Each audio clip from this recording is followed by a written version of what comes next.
Two words, refugee crisis, seem to be at the top of every news headline for the past 6 to 10 years. According to the United Nations, there are more than 70 million refugees and displaced persons around the world. The International Rescue Committee's president says, "These figures are a wake-up call to the human costs of war, economic misery, and climate stress, representing a clear international failure to tackle the defining political and humanitarian crisis of our time." The Mercy Corps shows the world's 5 biggest refugee crises: Syria, Afghanistan, South Sudan, Myanmar, and Somalia. So, how do we solve this crisis? Europe should be open to refugees from Africa and the Middle East because they benefit the European Union economy, they are seeking asylum in legal ways, and it is our duty as human beings to ethically give support to those in need. Firstly, refugees can and have benefited the economy. Countries in Europe have seen economic growth. According to World Finance, refugees have boosted local economies. Despite common belief of refugees taking our jobs, refugees resettled and found employment in low-skill sectors that natives tend to avoid. The World Economic Forum states that the evidence is consistent with that of the net impact of migrants on host countries' labor markets. The Turkish government spent 5.37 billion euros since the refugees first began arriving through its own fiscal resources to provide free access to healthcare and education to all registered refugees, and have even built the model refugee camps. The EU's economy is 23 times larger than Turkey's. Though a challenging undertaking for any receiving country, the EU is far more well-equipped financially to support and take in larger shares of refugees. Europe is also seeing a declining birth rate with an aging workforce.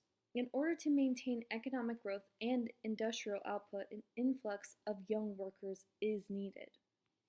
Secondly, refugees are applying to seek asylum in the legal way. Nations have been collaborating with the Agency for Refugees and Returning Affairs, the UNHCR, and other federal governments in Europe to organize refugees and be resettled appropriately.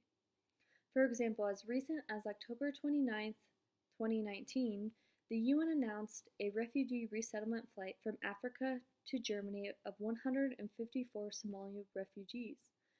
That may seem like a small number, but the collaboration of groups and nations ensuring secure and legal migration has great impact on benefiting both refugees and nations.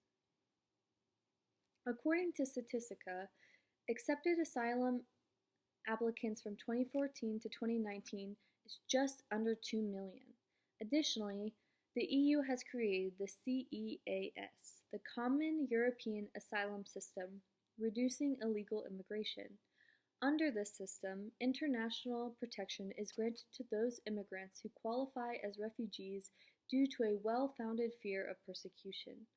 Subsidiary protection status is granted to those who would face a real risk of suffering serious harm if returned to his or her home country. The Commission allocated 10 billion euros to address the crisis and assist member states. Initiatives include reducing migration flow to Turkey and Greece into the EU. In achieving this initiative, economic burden is distributed more evenly. Thirdly, is the argument of morality. Refugees are escaping hell. This hell is of war and homes and livelihood being stripped underneath them. Some escape their homelands to escape persecution because of their religion, nationality, or having even just an opinion. Dennis Prager, a nationally syndicated radio talk show host and columnist of the National Review, sympathizes. As a Jew, I am particularly sensitive to any parallels to the Holocaust.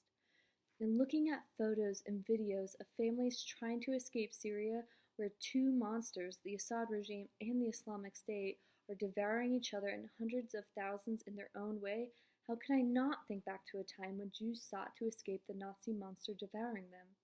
It is our duty as human beings to learn from history and the persecution of Jews during World War II, or a multitude of other genocides that have occurred throughout the world. So, Europe should be open to refugees from Africa and the Middle East because the refugees have benefited the economy and can continue to benefit the economy. Refugees are also applying to seek asylum in a legal way, and think of morality and ethics in taking in refugees. Thank you, and my name is Kelsey Robbins. I appreciate you listening to my video.